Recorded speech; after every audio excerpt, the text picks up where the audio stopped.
एक सूफी फकीर हुआ करता था और वो रोज नमाजें पढ़ता था, 5 वक्त की नमाजें पढ़ता था, कोई नमाज नहीं छोड़ता था, तहज्जुद भी पढ़ा करता था। 20 बरस जिंदगी के उसके बीत गए जब उसने एक क्षण को भी नमाज छोड़ी, उसने कभी नमाज नहीं छोड़ी।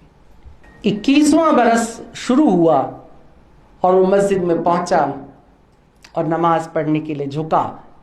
इतने में ही आवाज गैब से आई कि तेरी एक भी नमाज अल्लाह ने अब तक कबूल नहीं की है। सारी मस्जिद के लोग चौंक गए। चौंकना बहुत लाजमी था, स्वाभाविक था।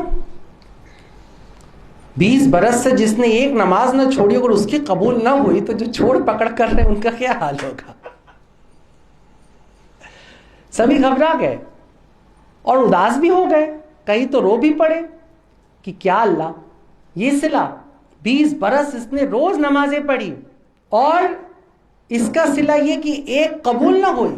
लोग एक दूसरे से कानाफूसी कर रहे थे, अफसोस जाहिर कर रहे थे, लेकिन लोगों ने देखा अरे ये क्या हुआ। वो फकीर को तो हार्ट अटैक पड़ जाना चाहिए था, लेकिन फकीर था कि मस्त होके नाच रहा था, नाच रहा था, नाच रहा था, रो रहा है, नाच रहा है, सजदे पे सजदा किया जा रहा है।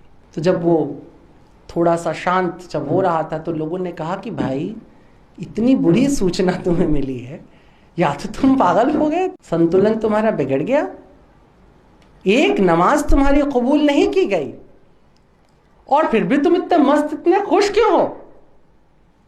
तो उस फकीर ने कहा कि अरे कबूल उबूल छोड़ो, इससे क्या मेरा लेना देना, बड़ी बात यह है कि अल्लाह की नजर मुझ पर है, 20 बरस से वो देख तो रहा है, उसको खबर तो है। मोहब्बत की इंतहा यह होती है कि तुम्हारे महबूब को तुम्हारी खबर तो है।